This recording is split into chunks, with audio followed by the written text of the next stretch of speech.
Bueno, muchachos, buenas noches. Hoy es 7 de febrero del año 2022. Son las 6:35 de la tarde. Ya hay 14 estudiantes en sala. Se supone que este grupo es de más o menos 25 estudiantes. Entonces vamos a dar inicio como a la primera clase. Esto se está grabando con fines puramente académicos y la grabación se subirá al canal o mejor a la plataforma Moodle para que quien no pueda estar por algún motivo, fuerza mayor en la clase, pues lo pueda ver después. Eh, Vamos a estar, como les dije, todos los lunes de 6:30 hasta que terminemos. A veces es posible que, yo creo que hoy estamos por hasta las 7 pasadas. Creo que el tiempo no es muy largo y después las presentaciones casi siempre son de 30, 40 minutos. Muchachos, entonces vamos a mostrar un poquito lo que tenemos, lo que vamos a hacer. Ya les voy a compartir, perdón un momentico.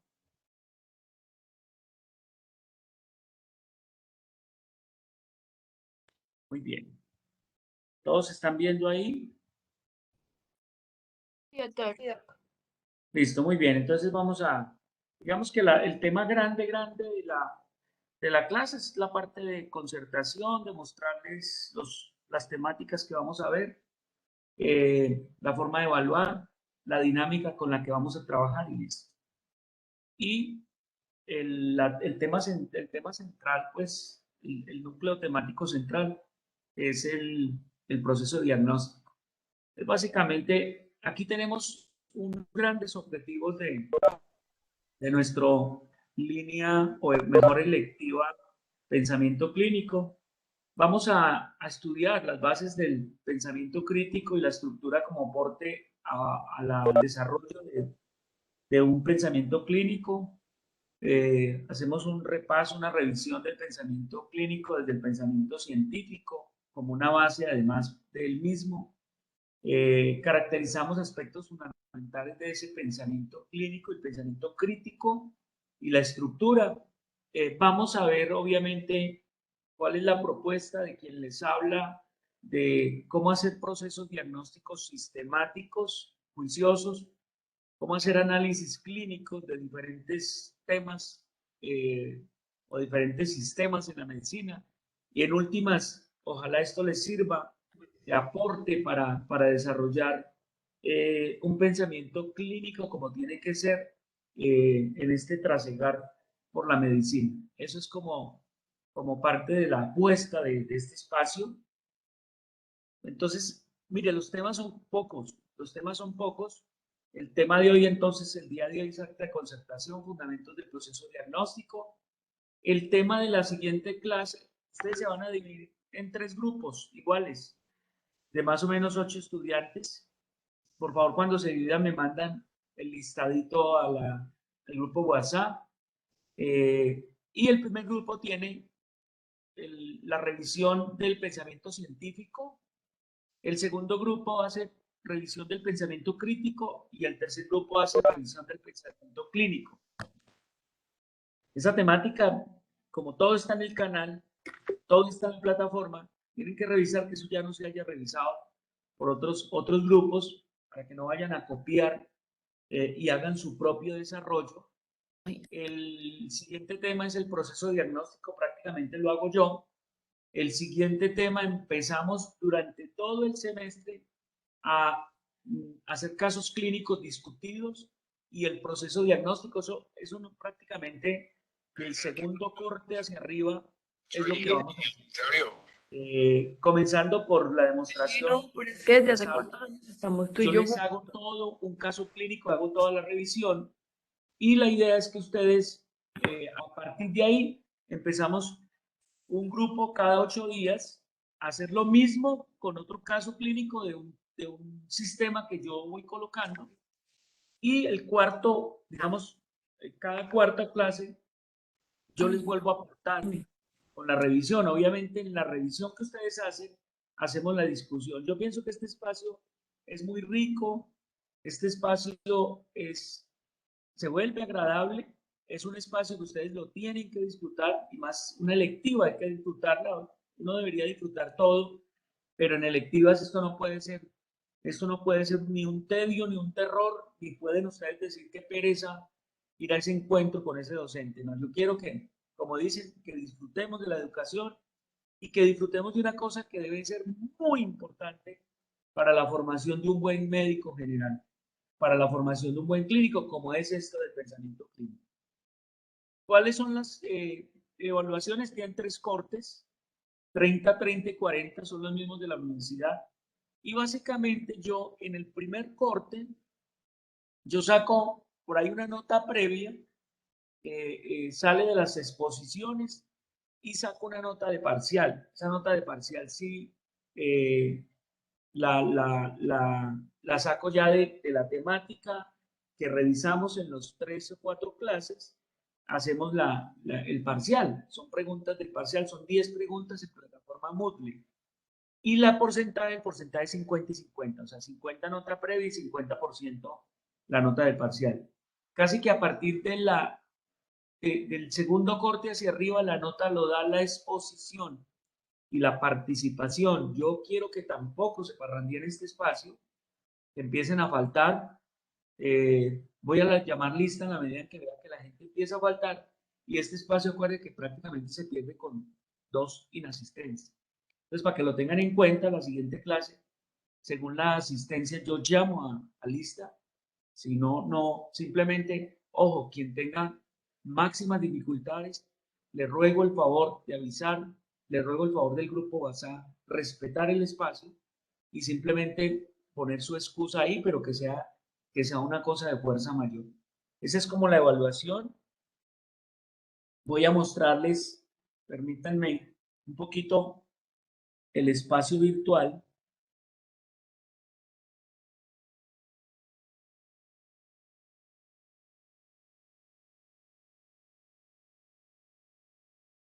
Listo, el espacio virtual entonces se llama Electiva Pensamiento Clínico Medicina 1-2022 y donde veo que ya muchos están matriculando, entonces van a tener este espacio donde prácticamente está todo. En este espacio está el link del micro y planeador, me falta actualizar con la versión actual, que básicamente es cambiar un poquito fechas y eso. Está el link del canal de YouTube donde hemos subido todas las presentaciones de exposiciones tanto propias como la de ustedes, los grupos de pensamiento clínico. Es bueno que revisen para que no vayan a caer en el error de ir a repetir un caso clínico. Hay un link de la plataforma Mega, de la base de datos Mega, con toda la información que tenemos de pensamiento clínico, y hay un link que lo lleva al libro de Chacón y otros de el proceso diagnóstico. Ojalá ese libro lo pudieran adquirir porque es un libro muy juicioso, un libro que me gusta, sobre todo lo que tiene que ver con proceso diagnóstico. Y aquí está el link de la última versión del proceso diagnóstico, es decir, cuando empiecen a hacer sus propias revisiones, el PowerPoint con la estructura del proceso de diagnóstico versión Duque, lo pueden descargarme acá o simplemente yo se los estoy colocando y les estoy recordando. Y después, cada clase, pues van a tener la oportunidad de tenerla semana a semana. Entonces, aquí están las exposiciones de varios compañeros de ustedes, pero yo voy actualizando esas exposiciones a la versión 2022-1. Listo, esto es lo que tenemos hasta ahora, el espacio virtual. Entonces, que quede claro, una clase cada 8 días, 6:30 hasta que terminemos, 6:30, 7, 7:15, 7:30, si es necesario. A partir de la próxima clase, entonces, cada grupo va, el grupo 1 va a tener pensamiento científico, el grupo 2 pensamiento crítico, el grupo 3 pensamiento clínico. Luego vendría el doctor Duque con el proceso diagnóstico y un caso clínico, y a partir de ahí empezaría el grupo 1, 2, 3, y el cuarto sería un caso clínico del doctor Luis Duque. Muy bien, ahí está todo. O sea, ahí está lo grande del espacio. Quisiera escuchar si hay preguntas hasta ahora. ¿Preguntas? ¿O las cosas están claras? No, doctor, claro. Hasta ahora estamos claros. ¿Listo? Bueno, muy bien. ¿Alguien? O escriban o pueden hablar. Listo. Bueno, muchachos, entonces voy a hacer como una revisión de... Están claros, María Camila, muchas gracias. Voy a hacer una revisión de lo que es el proceso diagnóstico, eh, trayéndolo obviamente de una revisión de un libro de Rosman de semiotecnia y semiología, como un poquito para contextualizar la temática. Como les digo, vamos a tener la oportunidad de ver el proceso diagnóstico versión Duque, más o menos hacia la quinta clase, ¿sí? O sea que tenemos cuatro clases de fundamentación con esta, y a partir de la quinta ya tenemos el proceso diagnóstico con la versión de quien les habla. Bueno, muy bien. Vamos a hacer entonces un poquito la revisión de esto. Entonces, cuando nos enfrentamos, vamos a traer un pequeño resumen de la historia clínica de una paciente que además es una paciente familiar. Esta es una mujer de 47 años, casada, Salukov, vive en Armenia, con un cuadro clínico cuando consultó de 4 años de evolución y consistente básicamente en tos hemoptóica, disnea de grandes esfuerzos, síntomas constitucionales, fiebre, sudoración, unas lesiones en piel como pápulas y una alopecia parcial. Múltiples tratamientos antihistamínicos, antitusivos, corticoides, betamiméticos y muchos exámenes inicialmente negativos. Cuando consulta en momentos con tos de predominio seca, dificultad respiratoria progresiva sin otro síntoma, antecedentes grado 3 para 3, diabetes gestacional, no fuma, no licor, no contacto con tosedores, cocina con leña. Al examen físico, una paciente con sobrepeso, buen estado general, leve acropaquia en las manos, ya las vamos a mostrar, leve acropaquia, aquí está, un poquito de engrosamiento en la falange distal, un cambio en el ángulo ungueal, un aumento de la, digámoslo así, de la convejidad de las uñas. Aquí se ve el ángulo ungueal un poco cambiado y las uñas que empiezan y el engrosamiento de la falange distal leve. Esto es una acropaquia severa, lo que llaman la osteoartropatía hipertrofiante de Bamberger-Marie, que es una hipertrofia casi que relegada no solo a las falanges, sino a la mano completa y a los pies. Una paciente ya con un cuadro muy avanzado de acropaquia.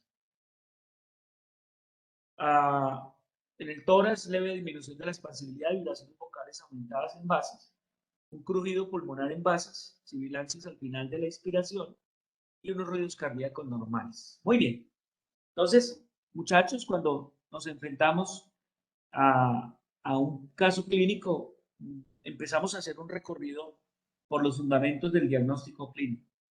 Entonces, frente a ese enfermo que nos estamos enfrentando, reconocemos, uno, la enfermedad, dos, el síndrome o los síndromes que el paciente tiene, y tres, la situación actual, lo que llamamos el contexto del paciente. Eso lo tenemos que tener claro.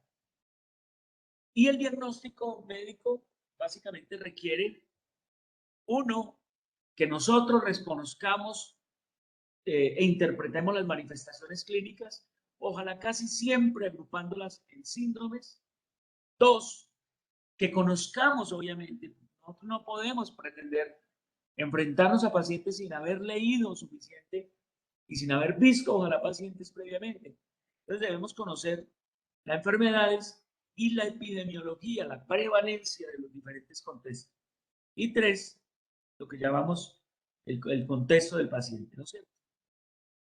Entonces, cuando nos enfrentamos a ese diagnóstico, nosotros debemos utilizar varias estrategias para ese diagnóstico de precisión. Lo primero es el método del patrón o método de la Gestalt o método de la forma. Ese es el primero que lo usamos sobre todo los médicos que tenemos años de experiencia. El segundo, el método algorítmico o método de la ramificación. El tercero y cuarto sería el exhaustivo, que es el que hacen los estudiantes de medicina, que piden mucha información, que piden muchos exámenes, que piden muchos datos. Y el otro es el que proponemos en el proceso diagnóstico versión Duque, que es el método hipotético deductivo. Entonces aquí tenemos que cuando nos enfrentamos a esto, siempre activamos procesos cognitivos. Y entonces sabemos que el cerebro almacena datos que cuando uno se enfrenta, por ejemplo, a ese paciente, se activan procesos heurísticos. Entendido esa heurística como el arte de inventar, de descubrir hechos valiéndose de hipótesis, preguntas, principios que básicamente estimulan investigación. Y ahí es donde el método científico y el pensamiento científico toma relevancia, porque finalmente lo que hacemos con los pacientes es utilizar mucho del pensamiento científico. Nosotros siempre que observamos un paciente como el que acabamos de ver, nos preguntamos cosas, interrogamos, hacemos la pregunta problematizadora, generamos hipótesis y queremos ir a descartar esas hipótesis. Y entonces esos procesos heurísticos son básicamente, lo activamos, digámoslo así, por representatividad, es qué tanto se parece a la enfermedad que yo conozco previamente, a la disponibilidad o probabilidad, es que es la facilidad para yo recordar ese caso que estoy viendo y un caso que haya visto previamente. Y lo último, lo que llamamos el anclaje y el ajuste. Es decir, estimaciones iniciales de la probabilidad que se van ajustando. Mucho de eso se hace en esos procesos diagnósticos utilizando esos métodos diferentes que acabamos de ver. Entonces, la primera estrategia, muchachos, que es el método de la Gestalt, o método del patrón, o método de la forma, es cuando yo veo esto. Y entonces, ¿a qué se me parece esto? Cuando uno dice, es patognomónico de, es una imagen similar a, y entonces yo activo y digo, eso es una acropaquia. Y cuando digo una acropaquia, inmediatamente surgen en mi cabeza que hay una enfermedad crónica de base. Y que esa enfermedad crónica puede ser patologías pulmonares, como el EPOC, la tuberculosis, las bronquiectasias y los abscesos crónicos, patologías cardíacas como la cardiopatía congénita, la más frecuente de ellas, las que produce acropaquia, es la tetralogía de Fallot. Y la otra, que pueden ser las hepatopatías crónicas y las enteropatías crónicas como la enfermedad de Crohn. La estrategia 2, entonces, es la estrategia algorítmica o de la ramificación, y es vías potenciales preestablecidas que van generando preguntas y que van generando respuestas y que cada respuesta a su vez lleva un interrogante para pasar a una siguiente pregunta automáticamente y al final hacer diagnóstico. Y es más o menos esto, muchachos. Cuando yo me enfrento a un paciente como el que acabo de ver, ¿cierto? Que tiene un síndrome sintomático respiratorio, que tiene hemoptisis, que tiene disnea, que tiene un síndrome constitucional, pues yo lo primero que digo es que el paciente, le pregunto, ¿tiene más de 2 semanas de tos? La respuesta puede ser sí. La siguiente puede ser, ¿tiene antecedentes de tosedor crónico? ¿Sí? La respuesta puede ser sí. Le pido un esputo, el esputo me sale positivo, definitivamente es una tuberculosis. Si me sale negativo, posiblemente le tengo que pedir radiografía o un cultivo. Si la radiografía es compatible, podría ser un diagnóstico presuntivo de la tuberculosis y llevar a una prueba terapéutica. Eso es como lo que llamamos el método de la ramificación o el método algorítmico. Y la estrategia 4, nos saltamos la exhaustiva, porque la exhaustiva lo que hace es pedir y pedir, y pedir datos, pedir información. Es el método hipotético deductivo. Datos iniciales, una lista breve de diagnósticos, ojalá sindromáticos presuntivos, ¿sí o no? Que al hacer el examen físico, al pedir laboratorios, se me va aminorando las listas, digamos, en los listados, al final llegar a un diagnóstico de precisión. Yo pienso que mucho de lo que vamos a proponer acá, pensamiento clínico del proceso diagnóstico versión Duque, es precisamente esto. ¿Listo? Entonces, uno dice, lo primero, agrupar por síntomas, signos o síndromes los pacientes. En este caso, tos crónica, sintomático respiratorio, disnea crónica, síndrome de disnea crónica, en tos crónica, hemoptisis, la asociación de hemoptisis. El otro es el síndrome constitucional con manifestaciones respiratorias. El otro puede ser el síndrome febril con manifestaciones respiratorias. Y el otro puede ser la acropaquia. Y en el examen físico, un síndrome restrictivo. Muy bien.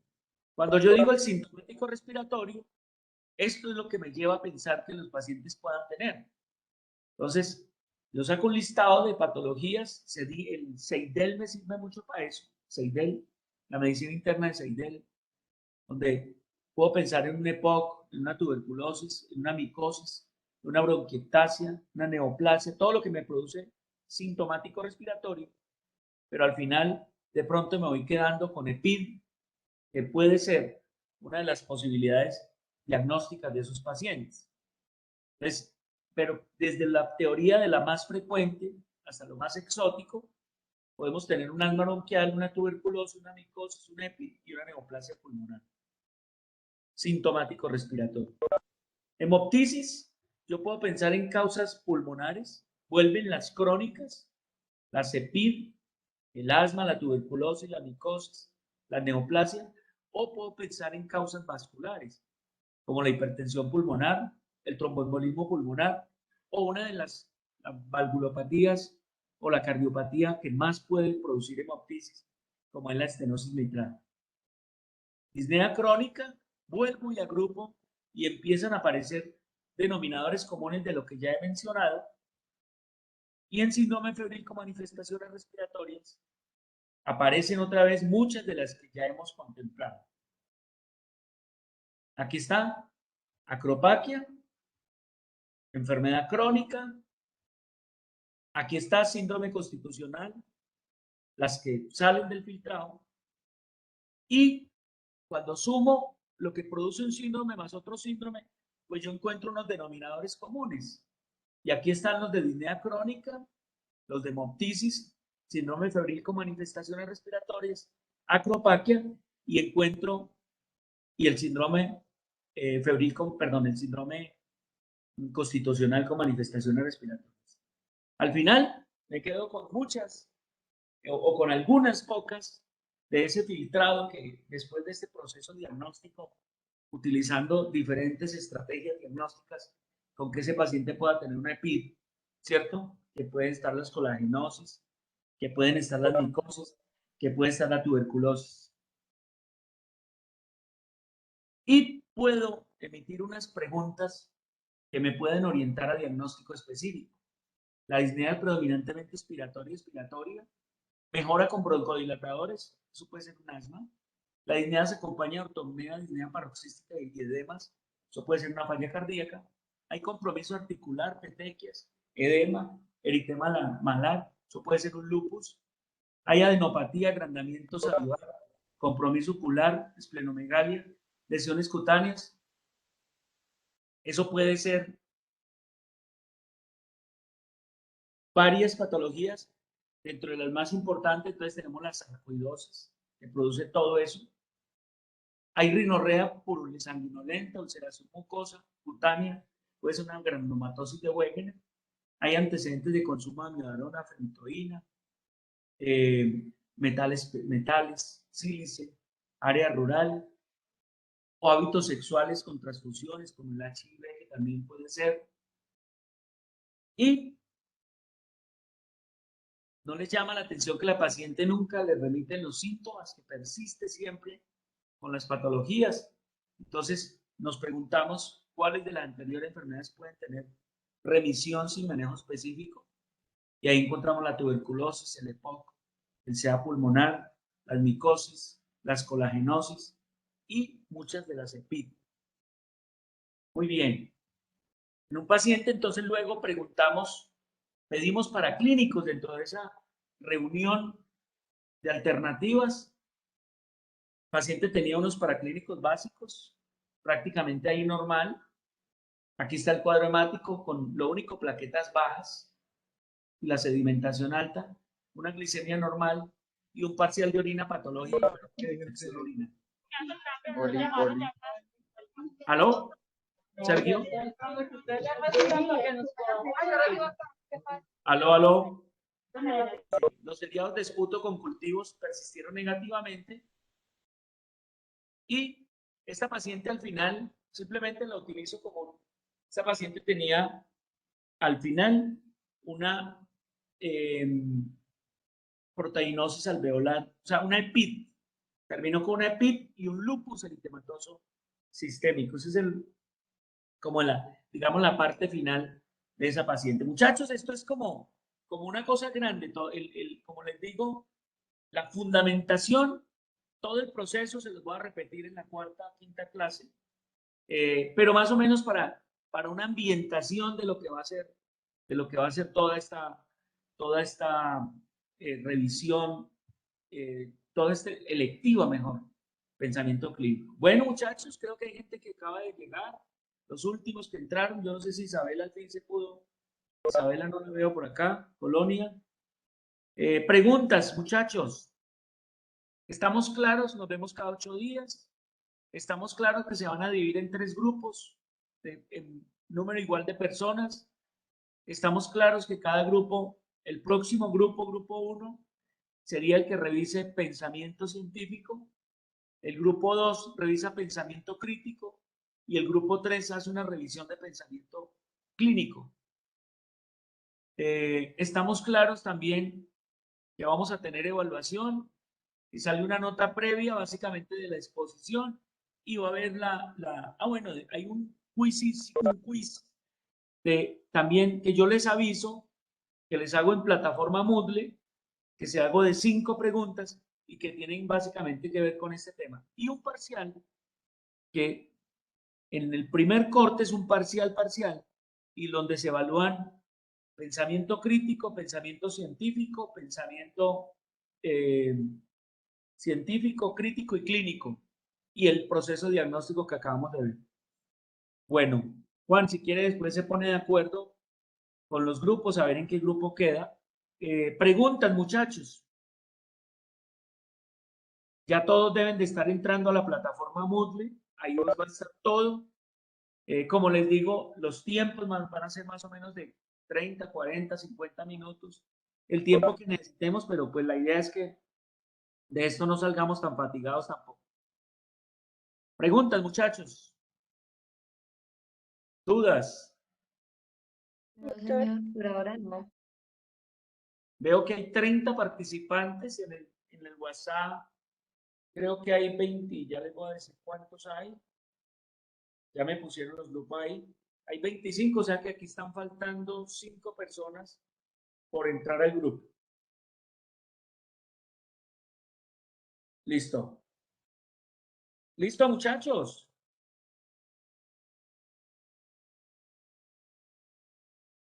Entonces, no hay más dudas, preguntas. ¿Podemos cerrar acá? No, Doc, muchas gracias. Bueno, muchachos, voy a acabar con la grabación, voy a cerrar y ya vuelvo a abrir la sala para que el grupo de electro podamos continuar. Muchas gracias a todos, muchachos. Gracias, doctor. Hasta luego. Hasta luego. Gracias a todos, hasta luego.